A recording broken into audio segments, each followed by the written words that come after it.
All right, I think we're going to start a little bit early because it looks like there's a lot of people here. Thanks for coming. I'm Valsmith, and basically I do malware analysis, penetration testing, exploit development, reverse engineering, all that kind of stuff. One of the founders of Offensive Computing, Metasploit contributor, and CDC NSF. Yeah, I'm Delchi. Pretty much a lot of the same. What I do is analysis of logs, analysis of traffic, and I also do development of IDS signatures, also CDC NSF, and the spiritual advisor for offensive computing. Yeah, definitely. And that's no joke. You can go to the page. Okay, so just a real quick background of what offensive computing is in case you don't know. We're a big online malware research database. We do all kinds of analysis, and we basically have a malware blog, so when interesting viruses come out, we talk about it on there. So basically we get our samples from members to the community, donations, honeypots, all that kind of stuff. Typically we get samples of interesting viruses and malware pretty quick when they come out. A couple examples are Rustock, which is a pretty intense rootkit, the Dolphin Stadium Trojan, the Semantic Worm. So we've got like 160,000 samples, which I think is pretty much the biggest publicly known archive on the net. And we do auto analysis on these samples. So if you go to our site, you'll get a bunch of information about them. So a little bit about what the auto analysis is and what is on our database. There's a searchable web interface where we get file types, multiple checksums, packer detection, which I'll go into a little bit. And we do a bunch of antivirus scans. If you've seen something like Virus Total or one of those, it's similar except we store more information, and you can actually search for specific viruses and get copies if you want them. And that's a nice visualization of the herpes virus. Okay, so we have all this malware, thousands and thousands of samples. What do we do with it? What's the point? Well, besides having an archive with analysis that we can check. Wow, they're loud next door. Anyway, we can mine the data for interesting information, especially the strings in the malware. This is a little more useful than you might think. Even though a lot of malware is packed or encoded, you can still find a lot of good information, and we'll show some good examples of that. This talk's going to be kind of light, kind of entertaining and funny, hopefully, so relax and we'll get to it. Some of the other good information inside the malware that we'll find is like URLs for command and control callback, droppers, email addresses, IP addresses, that kind of thing. So I want to go into a little bit about how this information has been gathered. We call this talk Malware Secrets, but it could also be called Malware Statistics because we're going to go into some statistics that we gathered from this huge collection. So like I said earlier, the way we get our malware is through honeypots, submissions, spam attachments, that kind of thing. So it's sort of a dirty collection in the sense that there could be all kinds of files in there. We do some things to verify that they're actually valid PE files, but it could be anything. So each of these files was not manually verified by hand because if it takes like 4 to 8 hours per sample and we have 100,000 samples, we never get done. So we're relying on a combination of things to know that it's pretty much valid. We're also going to talk about some antivirus company statistics, and I want to stress this isn't to be taken as gospel. It's sort of fuzzy information to give you some ideas about how things work, but don't necessarily take it as set in stone. We use Linux-based scanners currently to scan our collection, and we'll go into which ones in a bit. Now I'm going to turn it over here to this guy in a second. Real quick. The results of our auto analysis are saved into a database. So we have this huge database with all this information that we can look up. When you go to our website, there's an interface to this database where you can get this information. We did a lot of data mining with Perl scripts, shell scripts, that sort of thing. These results are somewhat fuzzy, not necessarily 100% accurate, but it's pretty good, and it gives you some interesting trends. Another thing about our collection is there's a lot of genetically similar samples, so variants, that's what we mean by genetically similar, but they have different checksums but same basic functionality. You're up, man. Okay, my part of the deal is that once things have been reverse engineered, unpacked, and stored in the database, My part is to go through and what I call shred, and I go through the strings results of the malware we get, searching for specific things. At first I was doing this by hand, and I discovered that that takes a lot of hand. So I started to write a tool. The tool's name is PISDA. And what PISDA does is it's a series of automatically goes through the database systematically and looks and runs a set of 26 unique regex and PCRE checks against the strings results of the database, extracting information such as IP addresses, email addresses, or custom strings. There's actually a command line function that will allow you to put whatever string you want in there, so if you're looking for something specific.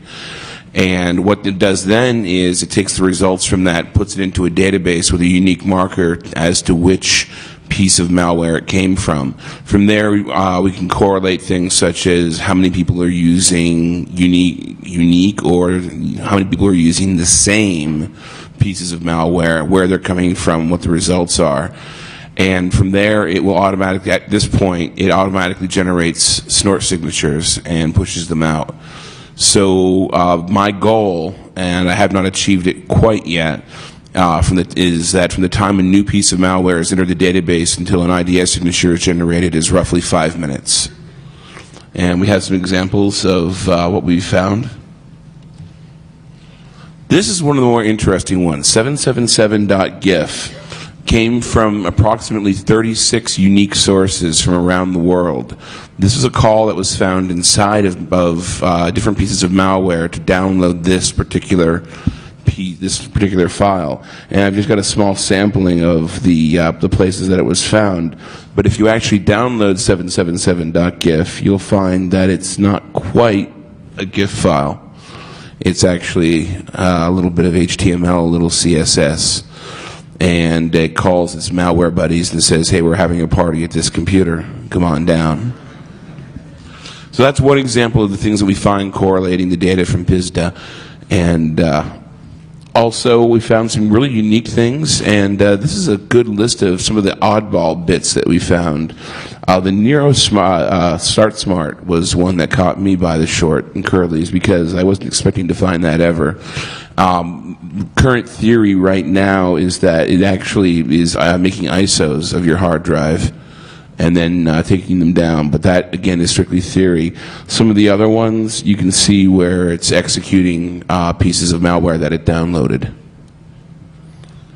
And there's some nice email addresses here. These email addresses were used as phone homes. And part of the vetting process is to make sure that the email addresses we're getting are actually being used as phone homes, because a lot of times malware will create false pages that say, you know, "Hi, my name's Bill from Yahoo. If you need help, go to help@yahoo.com," which obviously isn't going to be any kind of repository. So part of having the PISDA database is to filter those out, but to keep the unique ones. And the last two you see there, although they seem to look random, operating theory is that they're encoded in such a way that they may be passing data in the first part of the email address. Real quick, actually, we were looking at this. We tried a bunch of different types of encoders like XORs and ROT13. Does anybody out there recognize this type of encoding? Have an idea of what it might be? Okay, well, I was just hoping somebody would. We'll keep working on it, but yeah, there's lots and lots of these in there. This is what I do late nights when I'm sitting there home alone listening to Pink Floyd, you know, the black lights on, and so that's the thing is automated IDS signatures. Is that a good idea? Well, these are the questions I expected you to ask. It's not the best idea in the world, because sometimes we could have false positives, and we could automatically create 100,000 signatures, and suddenly the IDS would be clogged. So it's right now it's done manually. The automatically is just one switch away. I mean, -A will make it automatic. And I've tested that at home, and I've watched my machine go up in smoke. So I'm working on a way of throttling it. But the idea is, again, to get accurate signatures out. So the problem is still being crunched on. The database, I have a database that's broken up into 3 sections. Black list, a white list, and a gray list. So a black list would be something we know is bad. We've confirmed is bad. There's no question whatsoever in this world, like your 777.gif. A gray list is something we're not quite sure of. And the reason I do that is because I've discovered a lot lately websites that are supposedly innocent, and they are innocent. A good example was Ma and Pa Kettle grocery store webpage somewhere in Kansas. It was a one-page webpage. It just said, you know, all the dry goods you need, come on down, we'll be happy to see you. The site had been compromised, but instead of putting something silly on there like, you know, we are pwned you or something, or LOL cats or whatever, what they did was they made a subdirectory and filled it with malware. And then consecutive attacks through email or other methods would point back there, and the owners of the web page would never know that they're actually a malware repository. So we would discover things like that, and we try to report them, but sometimes it's not possible. Also, delayed deployment, because sometimes there are things that hit the gray list. The gray list, when we're not really sure, we can delay the deployment of it and manually check it. I can't stress enough that the majority of this has been manual labor. Actually, one person sitting down and vetting these things out to make sure they're right or wrong, and then going to automation. Because without that, you really open the doors to make some big mistakes. And I've prevented a lot of big mistakes by doing that. So the PISDA database is the result of quite a bit of manual, hands-on. It's not just I ran a script and went and got a bottle of Jack Daniels and watched Hunt for Red October. I actually sat there and vetted these things out by going to the websites and verifying that these things are actually malicious. Are we going to catch? We're not going to catch everything. And the answer to that is, what is? The idea behind this is to be an aid to analysts, because as an analyst, your time is valuable. And with this system, you can automate enough of it that you spend more time doing actual, I don't want to say legitimate, but resultful work than spending your time manually going through things and manually vetting things. So it's not meant to be an end-all, be-all, but it's meant to be an assistant tool. It's something you can run over here while you're doing something over there, and to help the analysts do their job better. And the name PISDA, well, I was in a mood one night. And I think any Russians out there? Yeah, there's only 1 or 2 people out there, I think, who are, I can see you smiling already, who know exactly what that means. I'm a moody coder. So, what's going to be done with PISDA? It's under improvement. I'm still writing the code. It's a mix of, it's Perl mostly, some shell. And people keep asking me to convert it to Python, which is something I'm working on, but I've got to learn Python first. So, and PISDA will be available on OC. What I'm hoping to do is I'm hoping to push the PISDA signatures to OC, so they'll be available the same, the OC website, so they'll be available in this manner similar to the actual pieces of malware. Also, it tags when the signatures are created, they're tagged with a unique ID number, which correlates to the ID number of the malware in the database. So they're easy to put 2 and 2 together in case of a false positive, or in more likely case, it's like, I can write a better rule than that. And some people can, and I really respect that, because there's people who have a lot better skills at writing IDS rules than I do. And it's not meant to be a catch-all. Again, it's not meant to be the end of all things. But with a little bit of work, my goal is to improve the response time. Like I said, the idea is to have a window from when a new piece of malware hits the OC database until the time the signatures are released to be about 5 minutes. That's the goal, and I'm very, very close to that goal. Okay, so I'm going to kind of go pretty quick, because I think we've got probably another 40 slides in 10 minutes. So, okay, One of the things we did was gather statistics about packers. This is what people use to obfuscate their malware and make it hard to analyze. A couple of things we thought were interesting is which packers are used the most, and also which ones are used the least. Why do we only have a couple of samples with a specific packer? Are those maybe targeted attacks of some kind? So one of the interesting things we found is we could actually detect in a lot of cases what compilers are being used. And this is on a sample set of about 35 to 40,000 samples. So, you know, there's the results. Basically, Microsoft Visual C++ is the most commonly used compiler, but Visual Basic, Delphi, etc. So this is a slide. If you came to my talk yesterday, you might have seen this slide. These are the most commonly used packers. UPEX by far being the most commonly used, and then all the rest. So these are the least used packers. So out of our entire collection, we've only got a few samples. Let me explain what these numbers mean here real quick. So basically right here is the name of the packer. This is how many samples we had. And this is the percentage it represents of this particular graph, not of the entire total. So like, for example, morphine, we only detected morphine in one sample out of 30 to 40,000, which I think is kind of interesting because morphine's a pretty good packer. I don't know why more people aren't using it. Okay, so now I'm going to talk a little bit about AV testing. Hopefully there's no AV companies in the audience. So there's lots of sort of misinformation about AV testing and how it should be done, who performs the best. It turns out that testing AV correctly is actually pretty hard. As far as I know, nobody out there really does it the right way. There's a whole set of things you need to do. You need to verify your samples in some method so that you know, yes, these are real malware, these actually, you know, are valid, and then there's all kinds of stuff to test in the antivirus, like you need to test their static signature capabilities, their heuristic capabilities. Different products actually do quite a bit of different things. So there's kind of a lot of variables.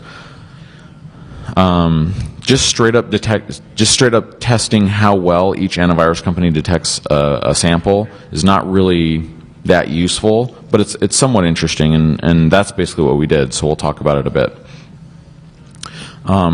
So we tested around 30-something thousand samples with this, and about 446 of them weren't detected by any antivirus company, which turns out to be not, you know, so taken collectively, they don't do too bad. Individually, some of them are better than others.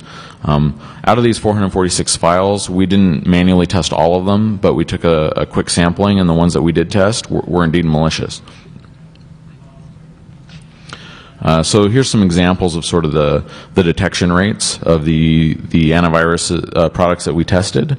You can see there that pretty much Bitdefender has a high detection rate. Now this could mean a lot of things. Either it detects whatever, like it has a very large signature set which isn't necessarily very good, has a lot of false positives, or maybe it's good. So this is just some sort of informational slide for you to take into account. I wouldn't necessarily use this to decide, oh, I'm going to buy Bitdefender because it's the best one. That's not really what this means. It's just on our sample set, this is how they did. So this is sort of the converse graph of the previous slide. This shows you which ones miss the most. So obviously Bitdefender misses the least. That's why its graph is a little bit smaller. Again, same. Take this kind of with a grain of salt. So what else can we find by analyzing all this malware? One of the most interesting things that I found to do is figure out, is malware using your company for some reason? You know, you have a name brand, you're out there doing business. Is malware leveraging that? You know, if you have a huge name, maybe they're going to try to trick people into coming to their site by modifying your name slightly or whatever. Are they using you for a drop point? Like he was talking before, putting malware on your website without you knowing it. This kind of stuff we can actually detect. Okay, so these are going to be a bunch of examples of funny stuff that we found in malware. Parsing the strings yields a whole bunch of different results. Like for here, there's a lot of just Russian websites.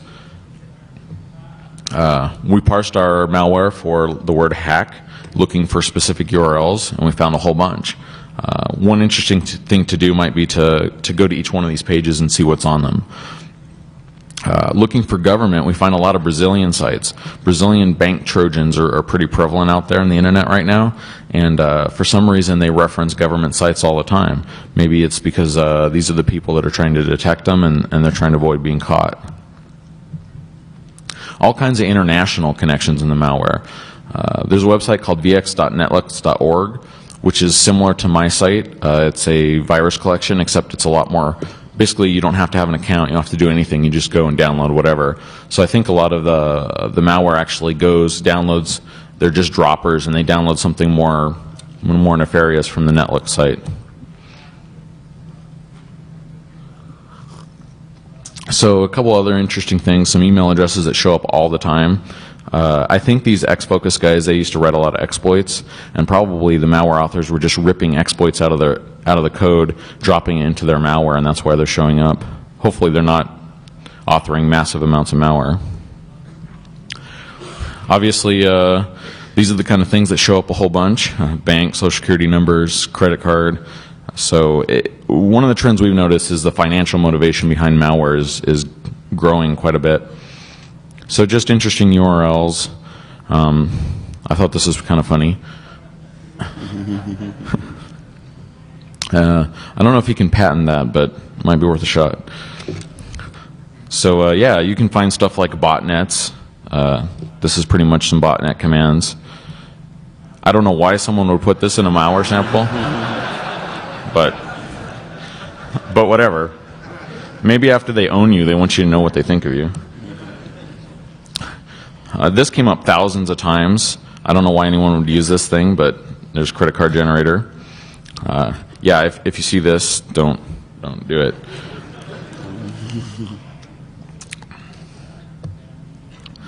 I thought this one was a little bit funny. Some malware out there is using TFTP to hack your box. This was kind of interesting. It's a little bit hard to read, but what this shows me is that whoever wrote this piece of malware had access to the RBOT source code, and it sort of gives you some hints as to like who they might be, the path on their computer where they're coding this up. So this guy is kind of a friendly hacker. Someone who doesn't speak English very well, I guess. I'm not sure what a web station is, but he hacked it. These guys apparently own a lot of stuff, and say goodbye. More source code. This is interesting. Hotmail hack tool, Visual Basic Script. Cancer and Jesus owned you. So I thought this was really interesting. He's asking you not to send the police to him, but he's telling you where he is and who his crew is and who he is. So why would you encode this in your virus? I don't know. This poor guy.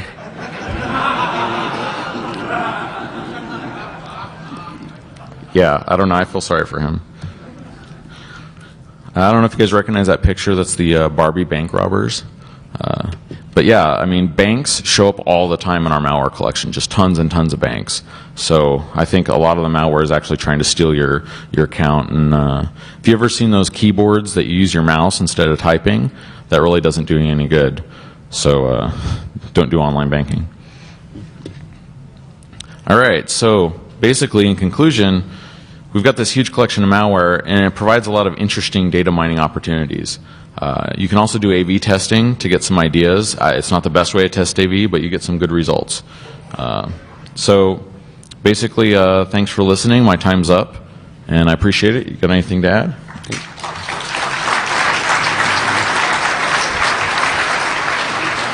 Oh, thanks to everyone who came to the party last night at Crave. Yeah, that was a great party last night, and big shout out to the NSF for helping flyer and help run the thing.